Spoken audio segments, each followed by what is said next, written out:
Instead, we're going to be talking about the 5 essentials to any comprehensive fraud program. So we'll kick things off with just some quick introductions. Chelsea, I'll let you start us off. Hey everyone, my name is Chelsea Ortiz and I'm a product marketing manager here at Bolt covering our financial products. That includes fraud prevention. And prior to joining Bolt, I worked at Seedzi, a fraud prevention company that focused primarily on banks and acquirers. So I'm very well familiar with the space and love talking about all things fraud. Awesome. And so, like Noah alluded to, my name's Nick Evans. I've been with Bolt for a little over 2 years on the sales side. So helping build, develop, manage the sales team over here at Bolt, have had tons of conversations with retailers about the pain points of fraud and their experiences with fraud. So really excited to share some insights with you guys, especially with the holidays coming up. So a little bit of background about Bolt. I'm sure you guys have heard some from Lauren and Noah, but we are the world's first checkout experience platform. So what that really means is we focus on converting as many customers as possible, making sure that nothing gets in a shopper's way when they decide to buy. We then focus on retaining those customers by increasing customer lifetime value and then protecting your business on the back end with full fraud protection. We've got about 160 plus employees growing year over year. You can see some of the amazing retailers that we partner with at the bottom there. So definitely excited to share some thoughts with you guys. But we're going to be talking about the importance of a fraud program and then the 5 essentials to any good fraud program. Like Noah said, we definitely want to get a lot of engagement. So please, at the bottom, feel free to enter in any questions. We're going to save some time at the end for some key takeaways, a quick Q&A with Chelsea. So I think you also have some great giveaways going on. So please don't be shy. And if there's anything important, feel free to interrupt us as well. We definitely want to have a good time with this. So let's talk about fraud.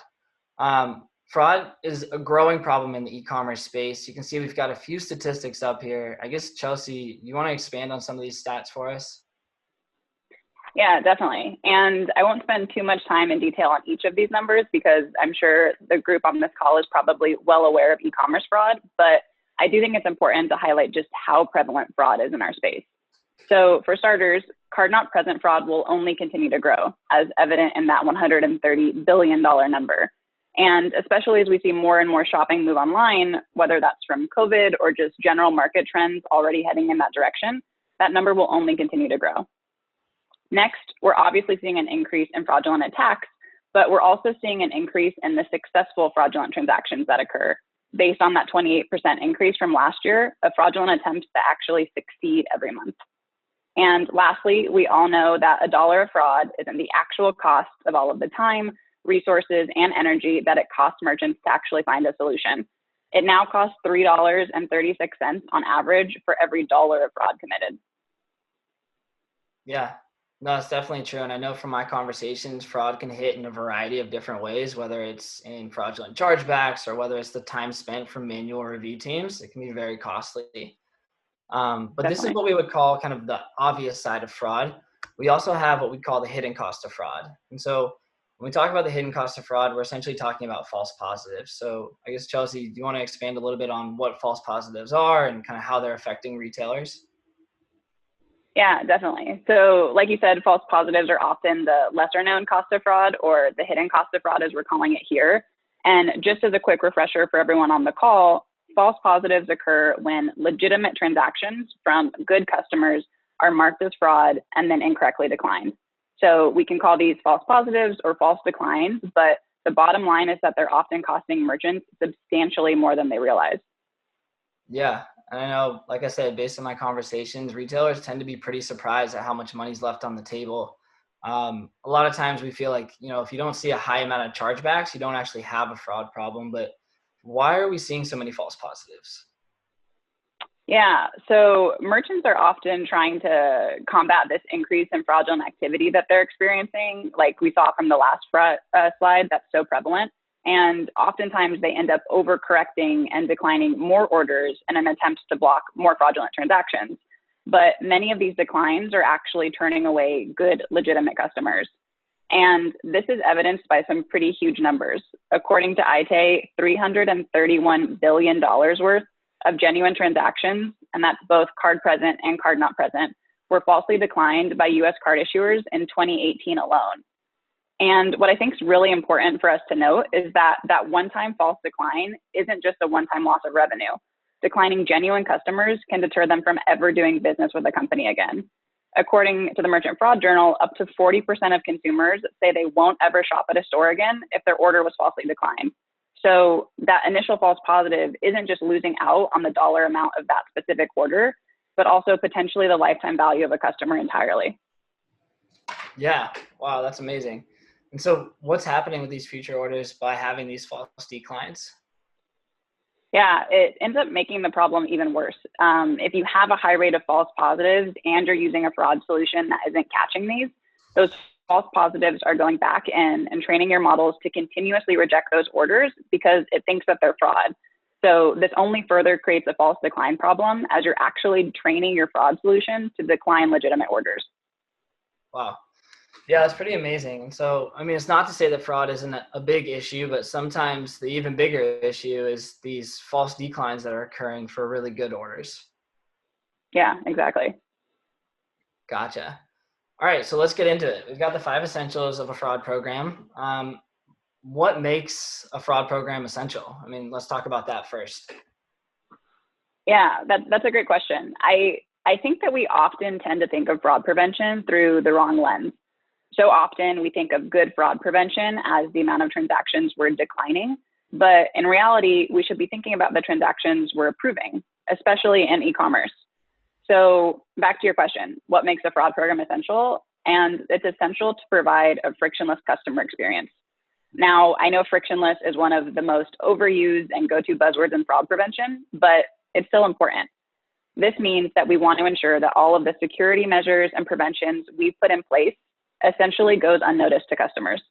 A good fraud solution isn't one that creates these unnecessary and cumbersome hoops for customers to jump through, but one that effectively fights fraud without negatively impacting the customer experience. And I think that's what's really essential. Gotcha. And so how do you offer this? What are the 5 key takeaways here for us? Yeah, we want people to leave today knowing the importance of using behavioral data, combining rules and machine learning, incorporating automated scoring and manual reviews, providing easy ways for their customers to authenticate themselves, and lastly, enabling steps for shoppers when false positives do occur. Gotcha. All right, well, let's get into it. Talking about the first one, we've got behavioral data. So I think traditionally when we think about data, we have historical data, which is essentially knowing a shopper's profile based on their previous purchasing history.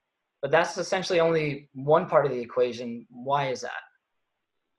Yeah, so historical data is great to train models on past transactions. And exactly like you said, Nick, it gives merchants context into normal behavior of their returning customers. But what about first-time shoppers? We don't have any historical data on them yet to understand what normal behavior looks like for them. So although it's a good start to understanding shopper behavior, like you said, it really is only one piece of that equation. We need more data to get a better and more accurate picture of each of our shoppers. Gotcha. And that kind of leads us to behavioral data, right? So that's essentially Mm-hmm. real-time information on shoppers that we wouldn't otherwise have through historical data, correct? Exactly. Gotcha. And I guess what are some examples of behavioral data that retailers should look out for? Yeah, there's so many to choose from. Some common things that you can keep in mind can include if someone has updated their account details. So this could be updating the shipping address to send to a fraudster's address instead of the cardholder's. If the device being used to complete the transaction is one not recognized or proxied or masked. If the geolocation of a transaction is in a city or state or country even that was previously unseen. Also more on the actual act of a user, if an individual has copy and pasted card information as opposed to typing it out when entering their payment information.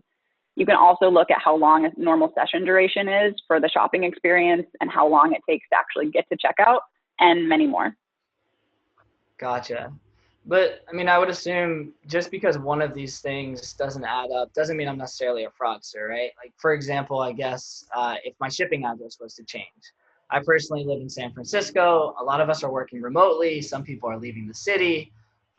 Safe to say that if I was to update my shipping address, I could just be changing apartments, right? I'm not necessarily a fraudulent transaction. Yeah, definitely. That's spot on. Although all of these data points alone might not be fraud, like you said, a legitimate shopper could really update their shipping address simply because they moved. Combining hundreds of these signals together give invaluable context to the likelihood of transactions being fraudulent or legitimate that historical data alone simply couldn't provide us.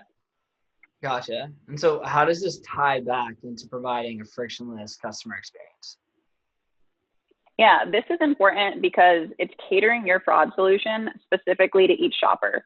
So instead of taking this blanketed approach to all of your customers, you're using historical data for returning shoppers when you can, and using real-time behavioral data to get a more accurate idea of normal for both your returning and your first-time shoppers. This helps drive down those false positives we talked about for shoppers, since you're assessing them specifically as opposed as a whole group together. Gotcha. Okay. Yeah, no, it totally makes sense. Moving on, we've got rules and machine learning. So I personally feel like rules get kind of a bad rep, right? Like they're not necessarily as interesting as machine learning, but they're definitely still important.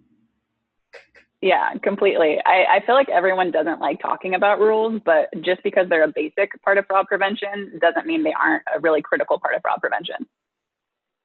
Gotcha. And so legacy fraud prevention solutions typically have a if this, then that type rule base, right? So if my Mhm. credit card is tied to previous fraudulent transactions, then automatically decline. But what are some other rules that retailers should have put in place? Yeah, so some other examples can include if a person is on a PEP, politically exposed persons list, or OFAC, Office of Foreign Assets Control list, there should be a rule written to immediately decline that transaction. You don't want anyone associated with terrorist or drug financing working and doing business with your company, for example. Or if you have 5 card attempts within 5 seconds, then you can decline that transaction. Or catering that amount of specific attempts within a certain time frame that's most applicable to your business. And another example can be if an email address, phone number, credit card number, IP address, any relevant data point is on a merchant's blacklist, then you can also decline that transaction. Got it. That makes sense. So even though we're focusing on high order approvals, rules are actually a way to decline transactions that should never have the opportunity to be approved, right? Exactly. And you can even write rules that don't immediately or decline or approve a transaction, but instead always send to manual review first. And we'll get to manual reviews in a little bit, but for example, you could write a rule that says any transaction over a certain threshold, let's say $10,000, always send that to manual review as well. Gotcha. Okay. And so then let's talk about machine learning. How is this different? What does this solve for that rules can't? Yeah, so rules need to explicitly be written in order to identify fraud, whereas machine learning actually learns over time and recognizes fraud without specific rules being required. It learns to identify patterns in the data and find connections that may have gone missed with a rules-only approach. Because unless a rule is written to associate a certain behavior or information with fraud, it will not be detected. Gotcha. So could you give us an example of that? Yeah, for sure. So let's say my credit card was stolen and someone began making fraudulent transactions on my behalf. In order for a rules-only approach to detect that, a fraud analyst would have to go in and specifically write out if this credit card, my credit card number, then decline. Or my card would have to fall specifically into a fraud scenario that a pre-written rule addressed, like the 5 card attempts within 5-second example from our last slide, for instance. And however, with machine learning, the model will actually learn after a few transactions, and oftentimes even on the first transaction that appears abnormal, that this isn't normal behavior for the user, and will flag that transaction as fraud without a specific rule being written to address it. Gotcha. Wow. So machine learning is obviously critical to businesses as they begin to scale, right? I mean, I can't imagine trying to go in and create a rule for every type of fraudulent situation that you could run into. Yeah, definitely. And machine learning actually improves with more data, so you don't really have to worry about scalability in that sense. Where, like you said, writing individual rules as your company grows makes it almost impossible to cover everything manually. Gotcha. And so then what are the main types of machine learning that we see? Yeah, so we have supervised and unsupervised machine learning. And with supervised machine learning at a high level, models learn from training data that has been used to make inferences on new data. So you give the model both the input and the output data. For example, you can train a model to identify what birds are by teaching the model eagle equals bird, parrot equals bird, and the model will eventually learn to associate different types of birds as birds because it was trained off of labeled data that specifically outlined what was or was not a bird.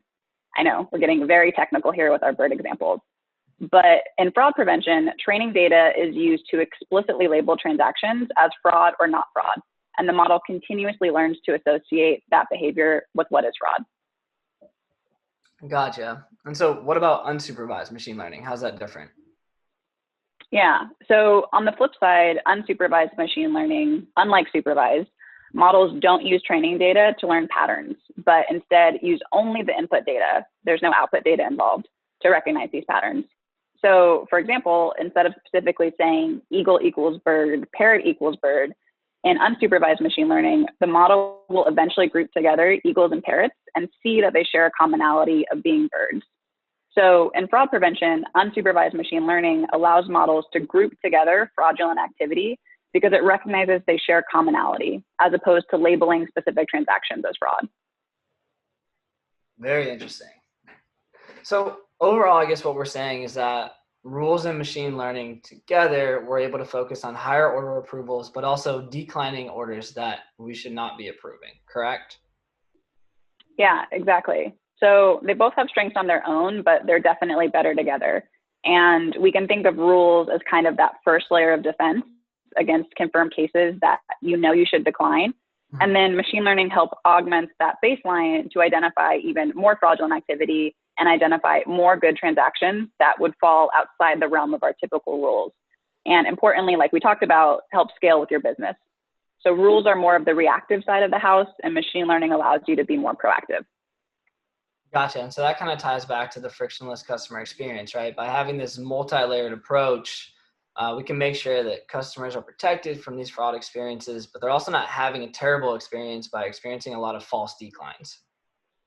Yeah, exactly. It all goes back to how are we prioritizing the customer experience, and this multi-layered approach does just that.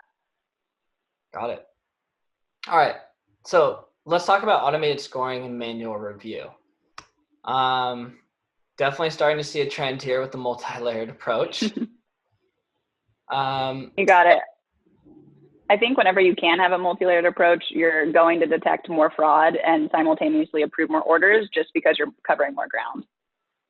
Yeah, no, I mean, it makes sense. But I guess talk to us about real-time scoring, talk to us about manual review. How do they work together to get us higher order approvals? Yeah, so real-time approval is when your rules or models are able to decide fraud or not fraud in milliseconds. So if I make a purchase and assuming that I'm a good customer, my order would be approved right away. In an ideal world, the bulk of transactions should be able to be decided as fraud or not fraud with real-time scoring, especially as your business grows. But as we all know from life experience, not everything is black and white, and sometimes things are in that gray area, and fraud is no exception to this. So not everything is going to be immediately and clearly defined as fraud or not fraud. And in those cases, that's when manual review steps are so crucial. Now, we don't want to send everything to manual review because if employees had to come through all of that, it would cause delays to shoppers' orders being fulfilled and would also just be impossible once a company reaches a certain size. However, this step is important to have human eyes do a little extra digging and verify transactions in that gray area so that we can continue driving even more order approvals.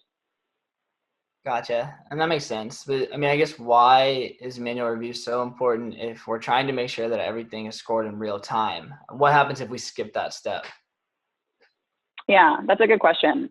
Even though we want most of our transactions to be automatically approved, we don't want to force transactions that genuinely need more attention into a category before doing our own due diligence. So you can think of it as if we don't have this manual review step, all of those middle ground transactions would have to be immediately approved or declined. And this means that you could be opening yourself up to declining transactions that are actually legitimate or approving a transaction that's actually fraud. Having that manual review step lets you make more accurate decisions for those areas that need a little bit more attention. Okay. Yeah, that makes sense. Focusing on your customers, that's obviously core to any essential fraud program. How does the combination of automatic fraud scoring and manual review help retailers do that? Yeah, so by scoring the vast majority of our transactions in real time, think above 95% of all transactions and ideally even higher than that, you're freeing up your team's time that would have been spent reviewing all of those transactions to focus on customer support inquiries, order fulfillment, et cetera. Gotcha. What about the orders that do go to manual review? I mean, are there tools that teams can use to get a little bit more time back in their day and focus on their customers? Yeah, definitely. Merchants can use tools like explainable AI, which is a concept that has become really popular in recent years. So these are explanations to fraud scores. Instead of seeing a score of 724 on a scale of 1 to 1,000, you can see reasons like IP address associated with fraudulent activity or email unrecognized or associated with previous fraud. You can also look at timestamps to all activities for transactions so you can see the path that each one takes. Did this customer complete authentication? Did they reach out to your support team? All of those touch points can be timestamped and available for your team to use when manually reviewing transactions. And lastly, you can also look to have the ability of adding feedback notes directly into your order details so that next time an order goes through, your analysts have past context. Gotcha. Okay. So all these tools essentially allow manual review teams to make more accurate decisions and improve more good orders. So it allows them to focus more time on fulfilling their orders and less time on false declines. Exactly. Got it. Okay. Let's talk about authentication. So what have we got here? Tell us a little bit about authentication. Yeah, so we have listed here a few common ways to authenticate customers. And these three examples, something you have, like a phone or tablet, something you know, like a password or PIN, and something you are, like facial recognition or a fingerprint ID, are actually requirements of SCA, which is strong customer authentication, which is a subset of requirements of part of the Second Payment Services Directive, which is a regulation in the EU that helps keep European citizens' transactions safe. But I think these are relevant to think about for authenticating customers anywhere. So although SCA has some specific exemptions like the amount of the transaction or how many times you've completed SCA since the last time you made a transaction, it requires users more or less to perform 2 out of these 3 ways to authenticate themselves. Now, we're not suggesting that you need to go as far as always having 2 out of 3 authentication ways to verify your customers, but you can think of these as examples of common ways to have customers verify themselves and act as that crucial step before you approve an order. Interesting. Okay. I mean, I guess I feel like when we talk about authentication, sometimes it seems like we're adding more friction to the actual process. How does it help us create a frictionless process for customers? Yeah, definitely. And I think that's something we should just acknowledge up front. Authentication does create additional friction. There's no way around that. But what's important is that authentication is not the answer for all of your customers. So customers aren't the same. Why should they all follow the same timeline for approval? Low-risk transactions should bypass authentication and be approved instantly. High-risk transactions should be declined automatically. And those that fall in that middle range can be prompted with some form of authentication, like something you have, something you know, or something you are, to help verify themselves. Got it. So for orders that we can't automatically decline or automatically approve, it allows us to add in this additional step, but we're not doing this step for all of our shoppers. Exactly. And I think customers more or less understand that sometimes authentication is necessary, but they have a lower tolerance when it doesn't make sense. For example, I recently had 2 very different experiences with authentication. The first one, I've been a long-time customer of my local credit union. I'm talking since I was 16, working my first job at a sandwich shop, kind of long-term customer. And I've never had any issues. But suddenly this past month, every time I logged into my account, I was redirected to a security step where it told me they were unable to verify my account and needed me to type in a code that I received via text in order to log in. Now, this happened every time I logged in to my account for at least a month. And even though this authentication took probably less than a minute for me to complete, as a good, loyal customer, this was incredibly irritating because nothing about my behavior had prompted this. And it actually made me start to have less trust in my credit union because they needed this additional information to verify me as a good customer. Now, on the flip side, I'm one of the many people who got a dog during quarantine, and I've been a frequent shopper at Chewy, the online pet store, ever since. Now, I've made several purchases over quarantine, but the last time I ordered something, I was asked to verify my card information. At first, I was like, that's a little odd. But then I remembered that I had actually moved apartments since the last time I made a purchase, and I was receiving this because I had updated my shipping information. In this instance, I was significantly less annoyed than my experience with my credit union because I understood why they were asking for additional authentication. So the bottom line is that good, low-risk customers will have a lower tolerance to authentication, so much so that it could cause them to lose trust in your brand, or even worse, take their business elsewhere entirely. Customers with higher transactions or higher risk transactions, even if they aren't actually fraudulent and just need a little more verification, will understand that authentication may be prompted and will be more willing to verify themselves without viewing it as a huge nuisance. Yeah, no, that totally makes sense. Those are two really good examples. All right, so I guess lastly, we've got actionable steps for shoppers. And I feel like this might be a topic that people are a little bit more reserved to talk about, right? Because we're trying to do everything that we can to prevent false positives, but some inevitably will happen, right? Yeah, so it might be slightly taboo for us to acknowledge, but it's important.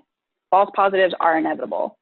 Obviously, with a strong fraud solution in place, they should happen very rarely, but false positives do occur. And what's important is giving your customers a way to do something if they do experience a false decline. And so what would be a good example of that? Yeah, that's a good question. Sometimes it can be really simple. You can simply send an email notification to your shopper telling them that their order has been temporarily put on hold and give them the ability to reach out to your support team to verify their order.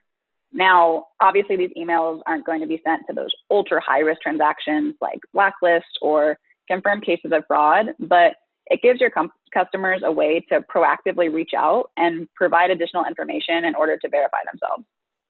Gotcha. So before customers decline, the retailer can allow them an avenue to approve their order before it's permanently declined, is what you're saying. Yeah, exactly. And even though this does create some friction for the customer to have to contact support and verify their order, it causes significantly less friction than if their order were to be flat out rejected. And as we know from some of those fraud stats at the beginning of this session, rejecting a good order once for a customer can be enough for them to never come back and do business with you again. So our fraud solution should have as many layers put in place as possible to both detect fraud and approve more orders. And having this final safety net for the small amount of false positives that do occur gives us another way in which we're looking to drive order approvals. Like we mentioned in the beginning, we should be looking at how we can confidently approve more orders, and have an actionable step for shoppers helps us do just that. Yeah, no, it totally makes sense. All right, so those are the 5 essentials for our fraud program. I guess let's hit people with some key takeaways. What do we want them leaving here with today? Definitely. So like we talked about for most of this conversation, what makes any fraud program truly essential is providing a frictionless customer experience. And you can do that by using any behavioral data you have access to. So think shopper browsing history, page views, normal time spent on pages, et cetera. That can typically even be found in common tools like Google Analytics, so that you can get a fuller, more accurate picture of your customers. Second, you can enable a multi-layered approach whenever you can for fraud protection. Don't view things as either or. Use rules and machine learning, automated scoring and manual review.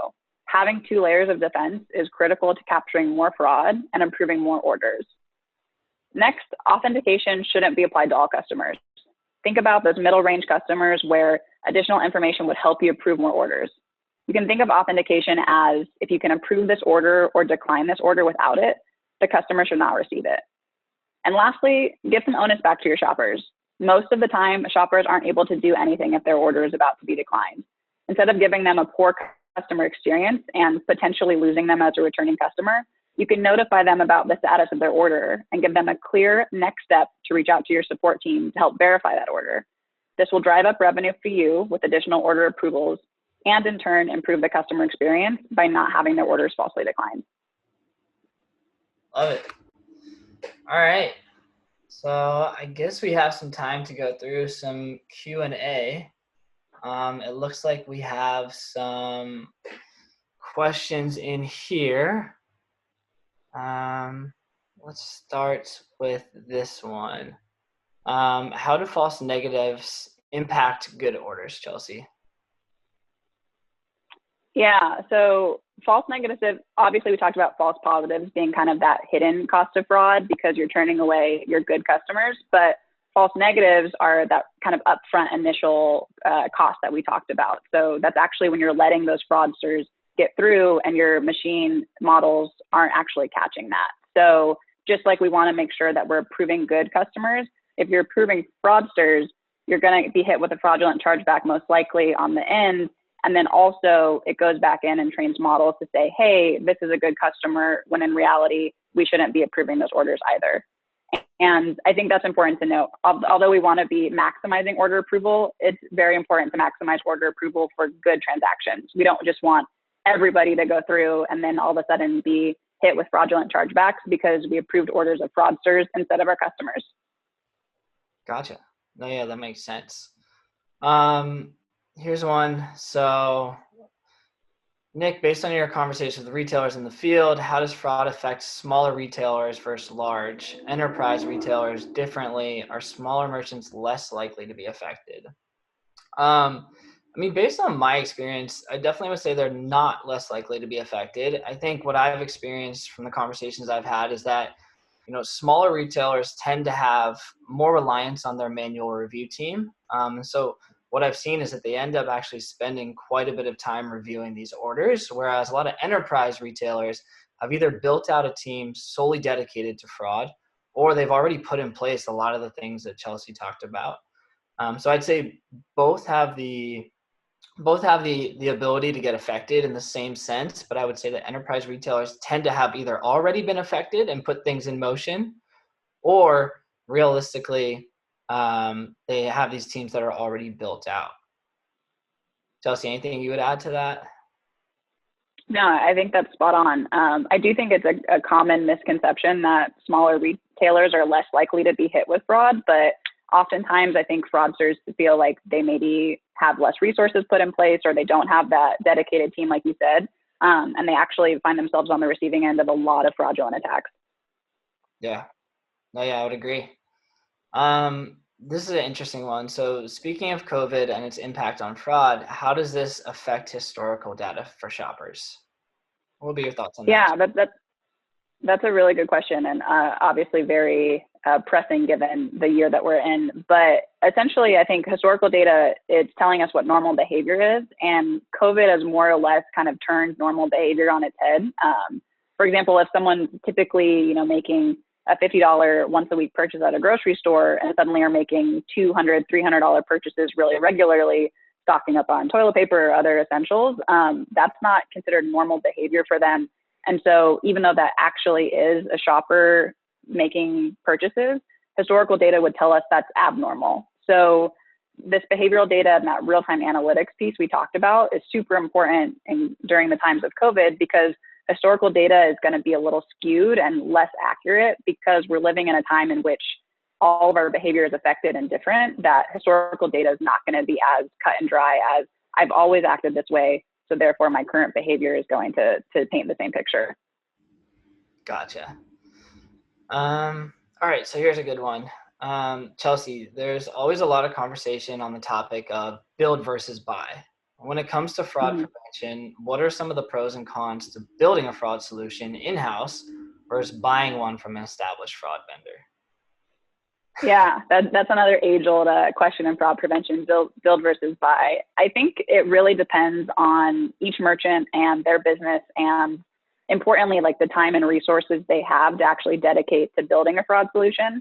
Obviously, your team knows the ins and outs of your business better than anybody. And I think if you have a team of data scientists or a team of fraud analysts that can really take on that large overhaul, why not? Definitely, make the most of what you think would be specific to your business. But a lot of the times that ends up detracting from focusing on your customers, taking teams off of other projects. That it really just depends on if you think you have the bandwidth to be able to do this in-house or not. And on top of that, a lot of fraud vendors now, in order to kind of give them more table stakes, are also providing indemnification for merchants, which I think is something that in-house solutions obviously aren't able to provide. That's definitely a plus for the buy category. So this essentially means that if a fraudulent transaction does go through and you're using a vendor who offers this, 100% fraud chargeback guarantee, the merchant doesn't have to pay for that out of their own pocket. That's something that the fraud solution would cover.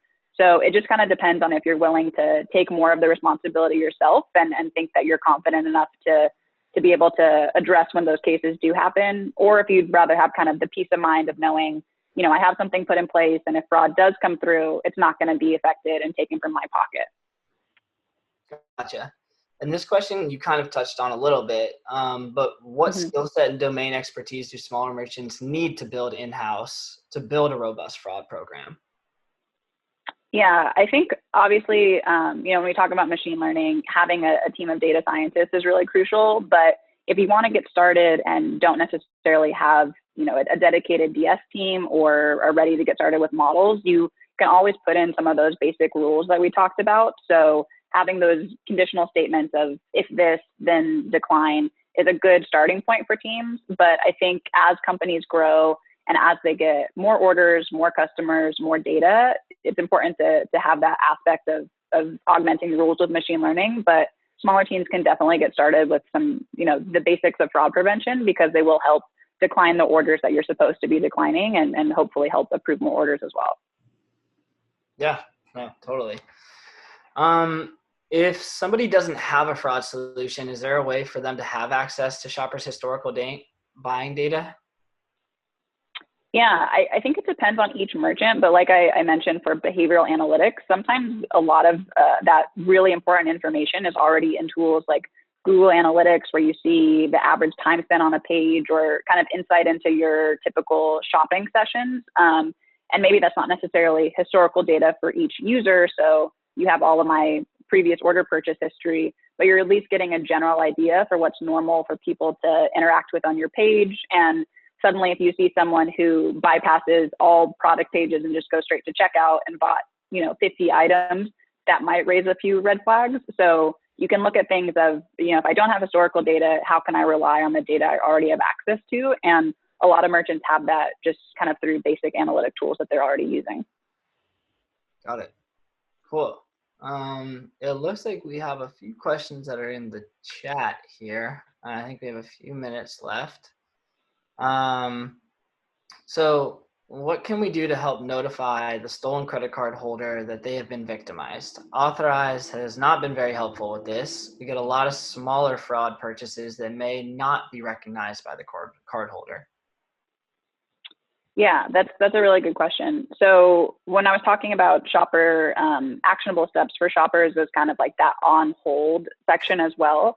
I think that helps proactively kind of address this problem. So before, let's say a shopper, did have their credit information stolen, and they wouldn't be notified that until they actually see it pop up on their statement, or if they receive a decline order from the merchant itself. And so if they see this order come through in the meantime and they go, I didn't make this purchase, what is this? Or if they did, they're able to reach out. It kind of adds a step before we even get to that point where the shopper is able to verify or not. So we want to always be thinking about how can we catch this a little bit further. And I think anytime you can be a little bit more transparent with your shoppers by letting them know just basic status updates, it helps you catch this before it's too late, where we're catching it before we're permanently rejecting something and potentially when that, or permanently approving something if it is fraud in this instance. Yeah. No, I definitely agree with that. Small retailers can add up the cost of fraud. So what level does the cost of fraud make to get an anti-fraud service? Which is an interesting question. Yeah, that's a very interesting question. I think it also depends on obviously like the volume of business that you're doing. You want to think of things more as like a percentage of, if I'm hit with 5% fraud in my total business every year, maybe that's a threshold in which you start to see an actual, effect in the amount of revenue that you're bringing in. Obviously, I think small fraudulent attacks can happen, and if they get through, it's not what we want to be seeing. But until you actually feel the impact of that being a large percentage of your business, I think that's when it makes sense to move towards more of how can we potentially stop this. I know I've talked with a couple of merchants that were hit with regular, monthly small orders, and then one day a $50,000 order became a huge percentage of their monthly volume. And they were like, okay, this is the last straw. We can't be kind of shrugging off these small hits that we're taking. We're obviously continuing to opening ourselves up for attacks. And I think that's something as well as typically, even when people put solutions in place, fraudsters have a way of circumventing that and trying to find new avenues. So if you're seeing a repeated pattern in which you're getting consistently attacked, it might be time to kind of think of, what do I need to put a more permanent solution in place, because this attack isn't going to be stopping anytime soon. Yeah, no, I think that's true. And I think it's also interesting because the conversations I've had with some of the smaller retailers is sometimes this is where the hidden cost of fraud comes into play, right? These are the retailers Mm-hmm. that don't necessarily think that they have a fraud problem, and those costs are much harder to add up. It's those first initial declines that you talk about that prevent them from being a returning customer or from becoming a lifelong customer, and those can be kind of hard to add up. Yeah, definitely.